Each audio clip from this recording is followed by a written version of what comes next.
my troubles melt away.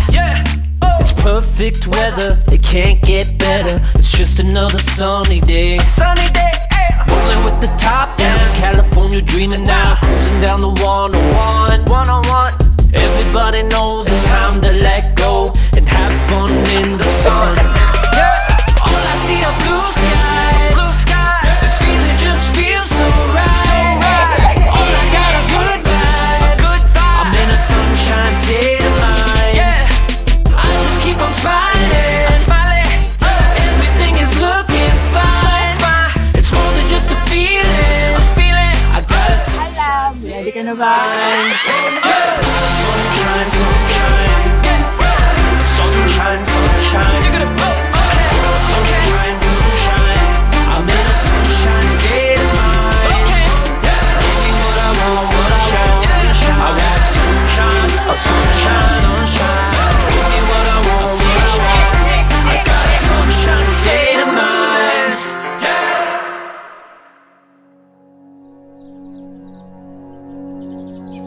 My love, Mosh, my secret girl, and now my wife, Rohama May. I want to begin these vows by first thanking God for this wonderful day. And He knows how grateful I am to have you. Wow. To my love, my partner, and now my wife. See you at the altar.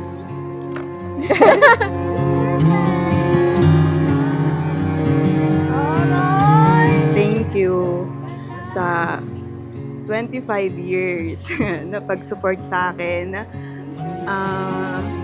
Walang magbabago. Ako pa rin yung only girl. At baby girl mo, ayan, magpapamilya lang ako pero kayo pa rin yung unang-unang pamilya sa puso ko. Thank you for everything.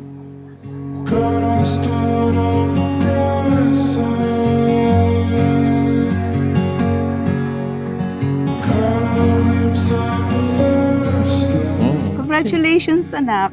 You made it. You made it, yes. Basta, nandito lang kami ni Papa mo, ano mang mangyari. We love you very much. And stay blessed. I'm so happy for the both of you. And kasi nasaksihan ko lahat ng part ng relationship niyo. Natutuwa ako na na finally kakasal na kayo. Ang haba, sabi word lang. Ala, iiyak na ako.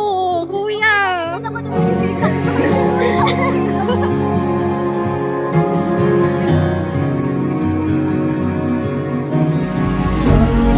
Sa aking nag-iisang big love, Mosh, my secret boy. Una sa lahat, gusto kong magpasalamat sa Panginoon dahil ikaw ang nasa harapan ko ngayon. Congratulations on your wedding. And always ask God kung anong dapat mong gawin. Yun lang. Congratulations.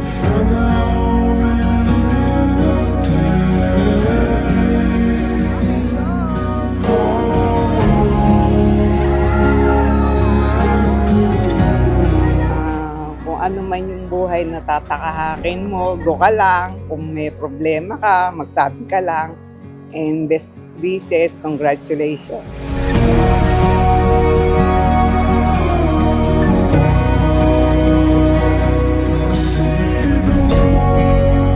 My love, sa lahat ng nakita ko sa'yo, sa ugali, sa pagiging gutumin, pagiging moody, na minsan iniisip ko, normal pa ba to? Pero sa lahat ng yon, nakilala kita. At higit sa lahat, nakilala ko ang sarili ko. And I realize, I can't imagine my life without you. Hi love, are you ready? See you later, my love. Wala nang atrasan to. I love you.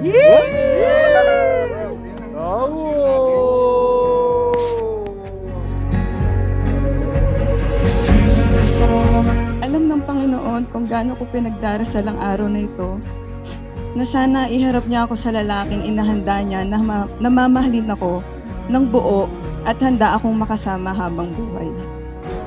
At sino mag-aakala na yung dating nakakausap ko lang tuwing nahihirapan ako ipa-level up yung isang laro, eh siya na pala yung lalaking inihahanda ng Panginoon na makakasama ko habang buhay. Sa wakas at ikaw din.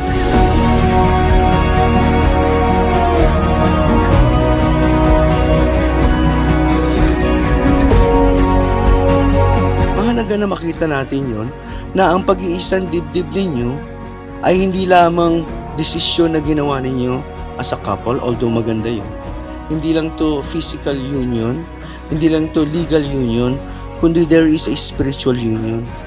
That is God working in the both of you to make you one.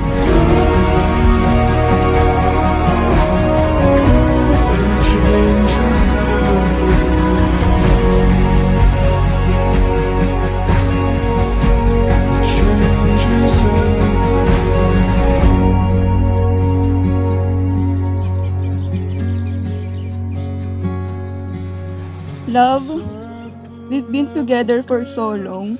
Sa loob ng mahigit na 11 years, marami tayo na pagdaanan na challenges, achievement, joy, and even heartaches. And in the years to come, I look forward to building a life where we can keep growing, keep laughing, and keep discovering new ways to love and support each other as husband and wife. But we made it through together, and now we are finally getting married. My love, Rohama May, and now as your husband, palagi kitang pipiliin sa araw-araw, sa lahat ng panahon. I love you.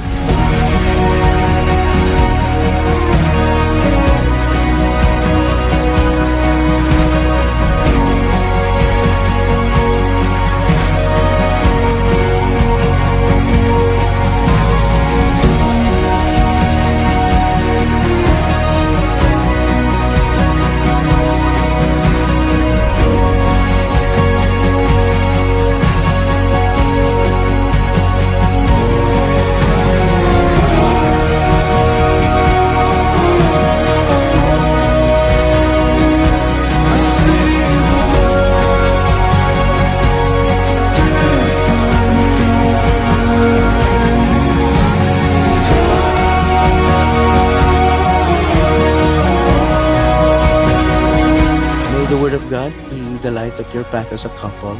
Understand that God's design, your devotion to one another, is something that is designed by God even, and dependence upon Him on a day-to-day basis as you delight in the Lord and delight in one another. Changes